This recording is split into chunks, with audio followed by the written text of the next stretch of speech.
I don't know if it's quite as stark as in 2022, where the Republicans nominated just a rash of candidates that were really, unpalatable to a mainstream audience.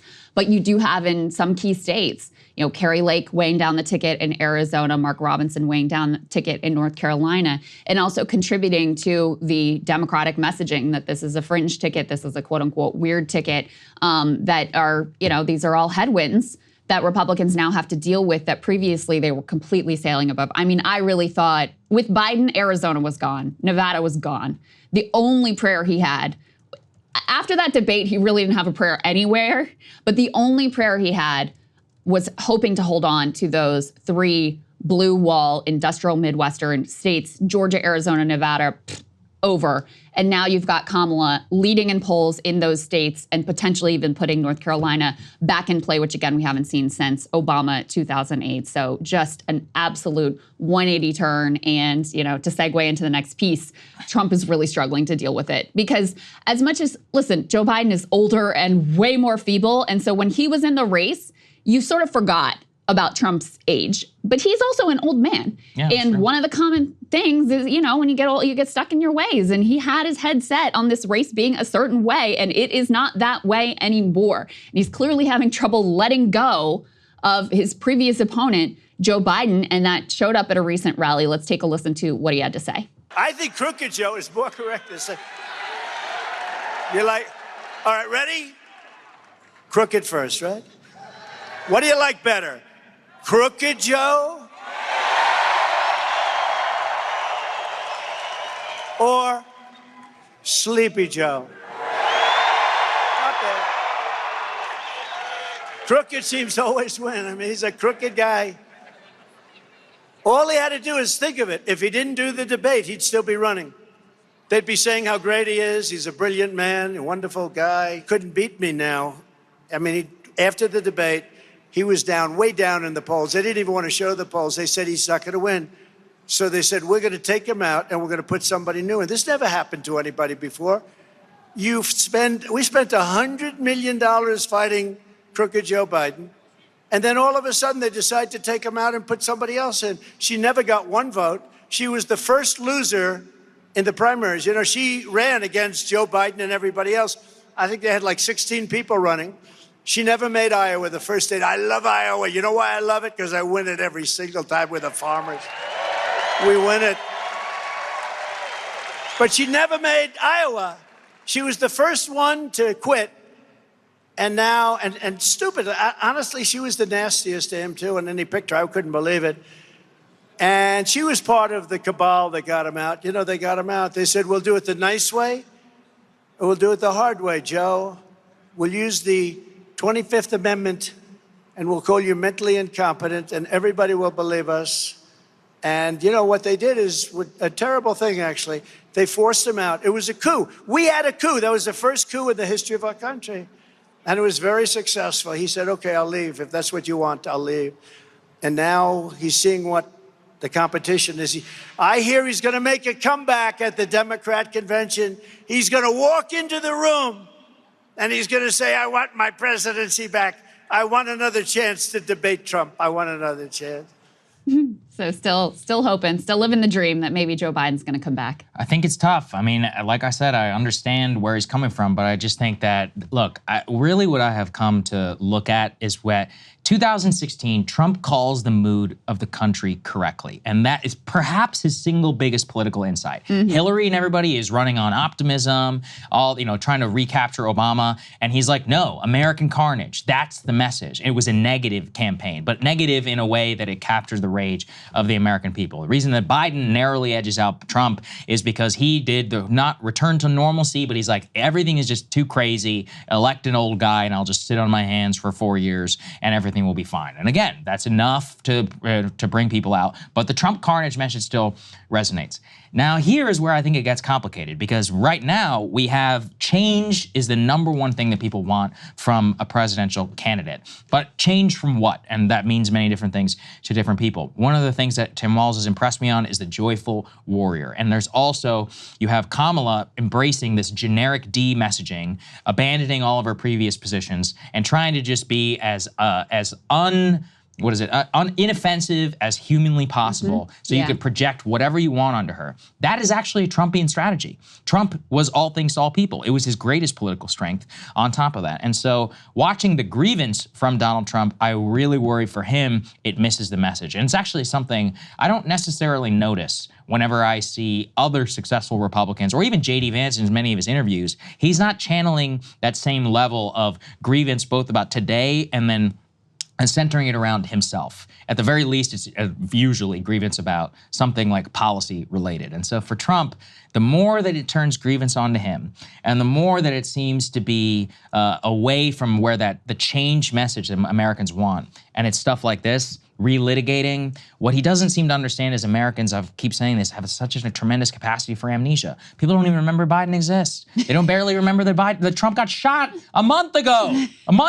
But that, I mean, everyone's like, it's unfair. Okay, that's life. You have to, you have to go to war with the troops that you have. And I really think he's misreading the mood of the country. I also will say this, why is he in Bozeman, Montana? Why are we in Montana? A state with, how many, 4 electoral votes? There's a close Senate contest okay, there, so that's his job to get elected. Your job is to get elected president. Bro, you haven't done a rally in 5 days and your ass is on a plane to Montana? What are you doing? And you should go camp out in the Midwest. In Worcester, he doesn't have any other rallies planned for the rest of the month. For the rest of the month, he went to Montana. That's it.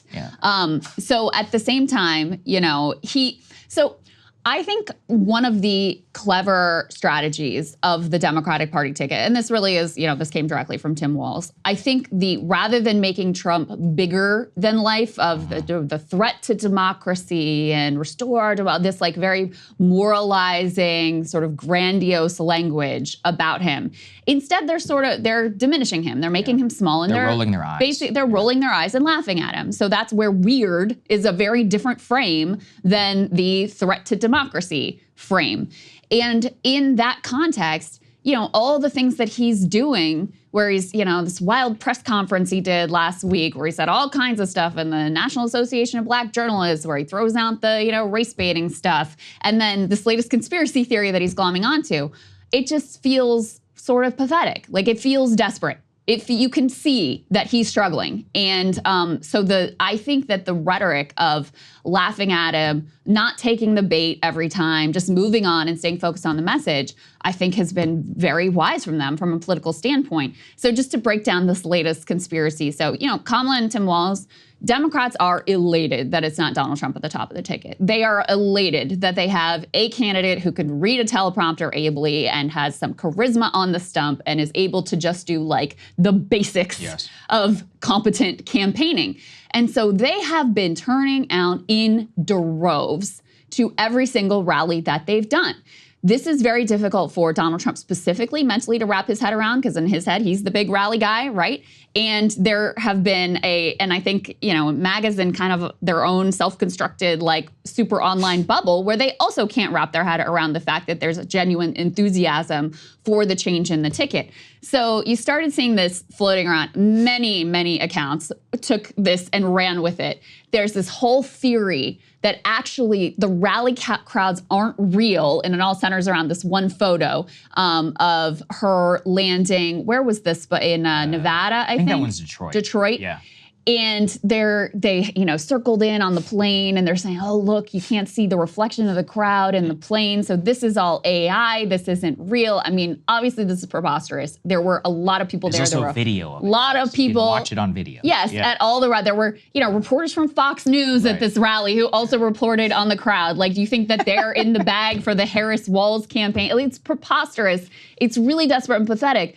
But it's one thing when a rando on Twitter at Jody Blues is sharing this kind of content. It's another thing when the former president and current Republican nominee decides to go in on this as well. So Trump shared the exact same thing and says, has anyone noticed that Kamala cheated at the airport? There was nobody at the plane and she AI'd it and showed a massive crowd of so-called followers, but they didn't exist. And then goes on to say, she's a cheater. She had nobody waiting, that some maintenance person turned her in and exposed the fraud, et cetera, et cetera. And he finishes by saying, they're even worse at the ballot box. She should be disqualified because the creation of a fake image is election interference.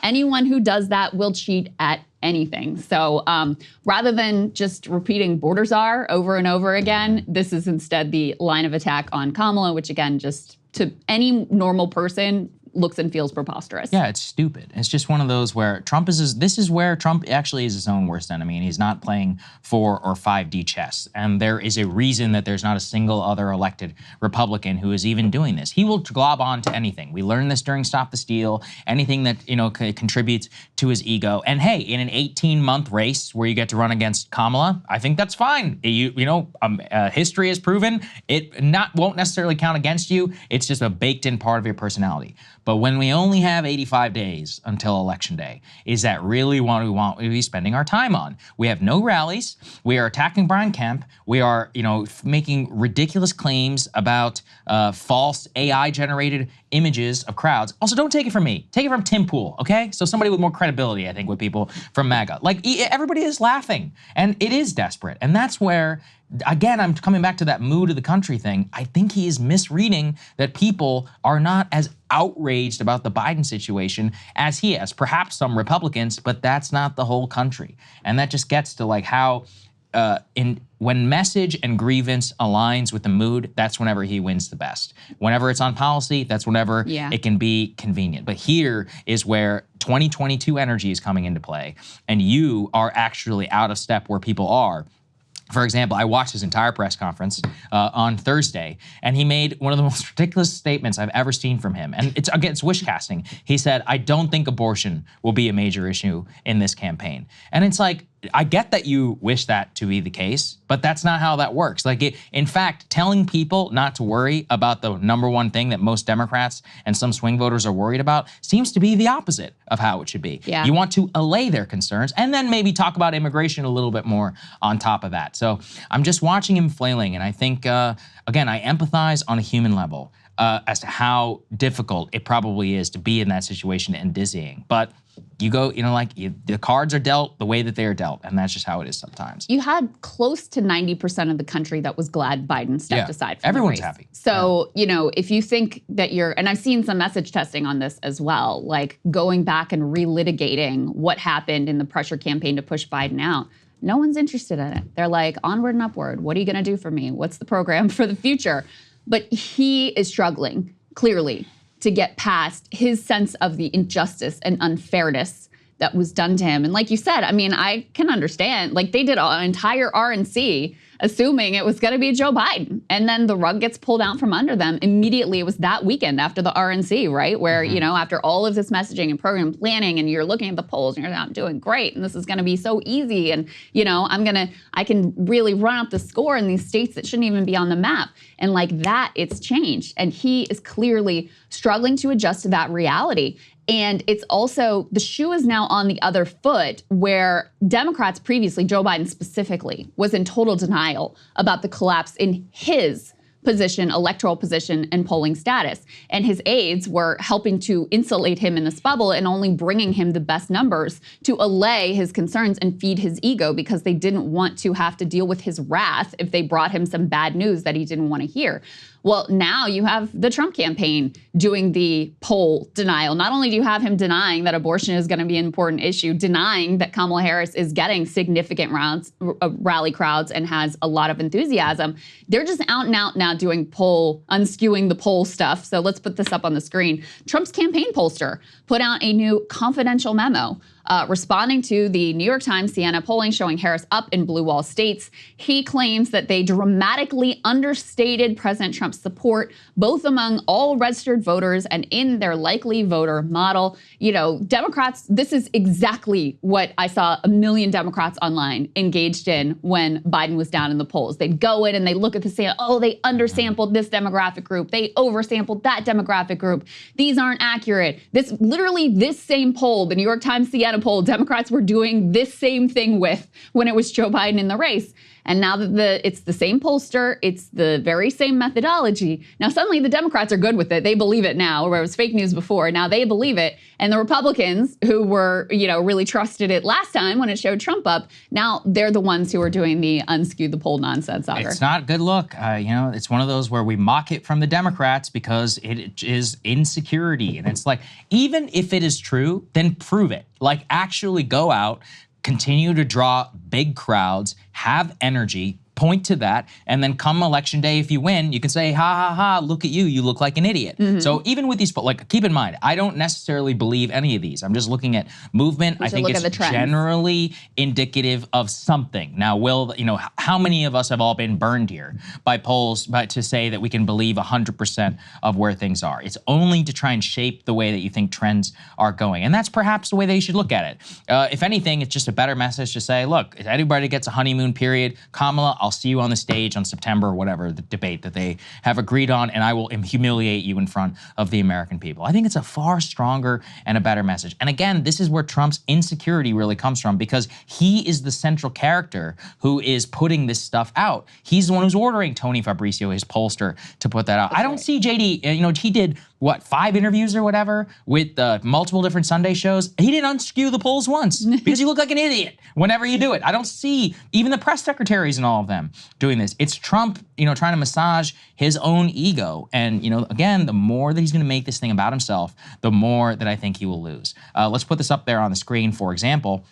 This is frankly hilarious anecdote. Yes. But it shows donors inside of the donors to Trump who are urging him to try and shift some of his rhetoric. This was including roughly 130 people, quote, dined in an air-conditioned tent with some of Trump's wealthiest supporters, including Bill Ackman, who sat next to the former president. Some guests hoped that Trump would signal that he was recalibrating after a series of damaging mistakes. He did not. Before the dinner, answering a question that raised concerns about the upcoming election inside of the House, Trump said, "We've got to stop the steal," reviving yet again the 2020 election, claiming his advisors had urged him to drop because they don't help him with swing voters. And that's the thing about him. He is his own, and this is another MAGA thing I see all the time. Why did Trump's advisors always, listen, he's a grown-ass man. He could literally be my grandfather.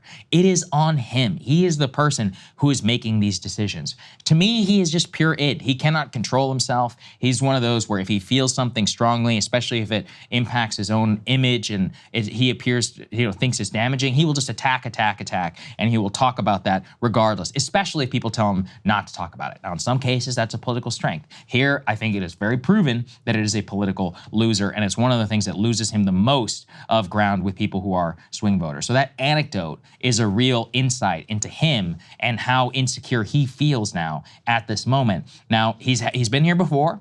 We've seen him in Access Hollywood. We've seen him Charlottesville, many of these other things. And he usually comes out both swinging and usually, he's found himself to wriggle his way out of a lot else. So I wouldn't put it past him, and I still think the election is basically a toss-up if we look at Nate Silver and everything else. But the trend is not good right now for Donald Trump. Yeah, the trend is not good. I think also part of this is him. He constructs alternate realities for himself and for his followers. Right. And, he constructed an alternate reality in 2020 where he actually won and was wronged, and he tried to overturn the results. Now, I think he would try to do that again. He's trying to construct this alternate reality where this is all fake, the rally crowds are fake, the polls are fake, I'm actually up big, this is all ridiculous, so that even if when he loses, he can persuade his followers at the very least that actually this was all wrong and, the election was rigged, et cetera, et cetera. I do think he's partly laying the groundwork for that and constructing that alternate reality in which he can never lose. However, this time he's not the president. This time he doesn't have any of the levers of power to try to even attempt to effectuate some sort of, stop the steal type of situation. So it's, as I said before, it just looks pathetic. And I can only imagine his donors who, got in when he was riding high, now watching this all sort of collapse and him being increasingly unhinged and what they're thinking about what they've signed on for here. The other thing, as I mentioned before, is he is not really campaigning that much. Let's put this up on the screen. He plans a light campaign schedule for August. He contrasts with August 2016. Trump had 27 rallies in the month of August in 2016 in 15 different states. He later went on to win most of those states in November. This month, Trump has held one rally in Montana, not exactly a swing state. And that is all that is planned. That's all that's on the calendar for the entire month of August. Now, he could spin up a rally, and do a rally or two before the month's out.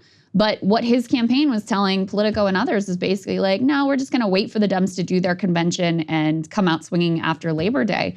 But again, man, you got a condensed timeline here. It is so much easier to be able to define someone who hasn't already been defined. So right now, Kamala Harris and Tim Walz are out there defining you, defining J.D. Vance, defining themselves, and you're basically not really fighting back at all. And the rallies were really the lifeblood of that 2016 campaign. He fed off them. It was part of what made him so strong in terms of having his finger on the pulse and his messaging, because he would test stuff in real time with the crowd and get a sense of what hit and what didn't hit. So with him just, cocooned in Mar-a-Lago with his yes men and yes women around him, he's not able to get out into the world and have that real sense of how things are landing with an actual crowd. Also earned media. I mean, one of the things that Trump was the master at is he was just everywhere. He was always on the airwaves. In fact, if everyone remembers the 2016 criticism of the media, is that they played too much of Donald Trump because he gave them so much to work with. 27 rallies. They couldn't resist. 15 states in August of 2016. Why? Because you never knew what the man was gonna say. He always made news. And then not only would he do that, then he would do, I remember I attended these conferences here in Washington, the Foreign Policy Conference, the America First thing. He would turn it into a rally, and then he would say that he was gonna make a major announcement, and then he would have a campaign rally and force people to cover it. So we've had one press conference, we've had one rally in freaking Montana, which nobody cares about. Sure, it's great to get a Republican elected in Montana, but that's the Republican's job in Montana. Why is Trump acting like his midterm season, flying his ass all the way to Montana? Again, he should be in the Midwest. He should be in Arizona. He should be in Georgia, North Carolina, Nevada, all of these different states. And that is, I think, the central issue. So from what I understand, that is the current plan. Now, from what I hear, their alleged plan, Krystal, is that after Labor Day, they're going to dump as much money as humanly possible on the airwaves. And listen, maybe that is enough to put them over because they're like, at that point, he'll have the bump and all of that. But I just think that the momentum and also, frankly, the media environment is one that needs to be shifted and changed today. You have to get, I mean, this is something JD actually, I think, successfully did, going over and pressing the media and be like, hey, why haven't you guys taken any questions from Kamala? She came out literally the next day and she said, I hope to have an interview scheduled within the next month. Great. But she's actually taken 2 or 3 questions now from the press corps. Is that good? No. We need a ton more. We need way more than that. She should be doing multi-hour scrums, considering that she dropped in at the last moment. But that was enough to at least put pressure on her where she's like, all right, it's starting to look bad that I haven't done anything I need to in 16 say days. something. Exactly. So Trump should be out there every single day. Well, that was one of the genius things of his press conference that he should be doing over and over again. He said, every question, I'm here taking questions from you on anything, including where I got shot in my ear, including mifepristone, the lobe, as they call it. Hilarious moment. As he points to the top of his ear. As he pointed, but listen, this is over what? This was over an hour-long press conference. Just standing and doing that is a contrast, but the media, Kamala, everybody's rolling their eyes. You can't do it once. You have to do it every single day. Force the conversation, force the conversation. And let's say we set the media environment up so that next week when we're all at the convention, Kamala is like, well, damn, I do need to do something. I'm starting to look bad if he does 13 press conferences now in between and rallies, and he has energy and interviews. And that's something, though, that he's not doing. And so by dropping that and by giving the media less to contrast with, Kamala actually looks okay. And that is where, the light campaign schedule, I don't think I can stress enough, I just think it's terrible, especially if all we hear on Truth Social is this bullshit about AI rallies and unskewing the polls. It's like, when you have that, especially also in the absence of the lack of work, I don't think things are going well right now. Yeah, I mean, right now he's enabling Kamala and Walz to basically vibe and meme their way to November. And, even when he does a press conference, so he did this press conference, it's not like he was saying anything that was really it was not what his advisors would want him to be saying. But it doesn't matter. It's something. But but here's the other thing is, I think Trump, 2 things. Number one, I think he's sort of burned out the circuits in terms of his typical style. We're all so used to his antics. True. And the news cycle moves so quickly that this whole, Kamala became black thing that he did, 2 weeks ago, that would have sparked weeks of endless hand-wringing from Democrats in 2016 and probably in 2020 as well. And when you're doing the whole, like, the soul of our country and democracy is on the line, whatever, then that lends itself to this sort of like more sanctimonious moralizing that is just endless. When your frame is weird and pathetic, then you just sort of roll your eyes at it and move on. And so I think both, the media isn't going to hang on to his attempts to grab the spotlight as much as they used to. And the Harris-Walz campaign is set up much more intelligently to deal with any of his attempts to really grab the spotlight back. But, to the point about him not really grappling with reality, not being able to really deal with the landscape as it faces him. In that press conference, I believe the entire time, he attacked Tim Walz, but he didn't say his name once. Mm-hmm. He didn't go with any of the attacks that, Republicans and J.D. Vance have been trying to make on Walz. Instead, he said this thing that actually I found completely hilarious. Mostly this is just an excuse to get this into the show, but also was incoherent and like barely an attack on him. Let's take a listen to how he talked about Kamala Harris's choice of Tim Walz. She's a radical left person at a level that nobody's seen. She picked a radical left man that is, he's got things done that he has positions that are just it's not even possible to believe that they exist. He's going for things that nobody's ever even heard of. Heavy into the transgender world, heavy into lots of different worlds. Heavy into lots of different worlds. Doesn't name a single policy, doesn't say his name. I genuinely don't think that he could remember his name in this press conference because he didn't say it once. He just referred to him as like her radical left man or whatever. Trump is not currently sending his best, I'll put it that way. Especially when JD and if all MAGA influencers are prosecuting the best that they can on the airwaves. But this is the other thing. Again, they're still the number 2 man.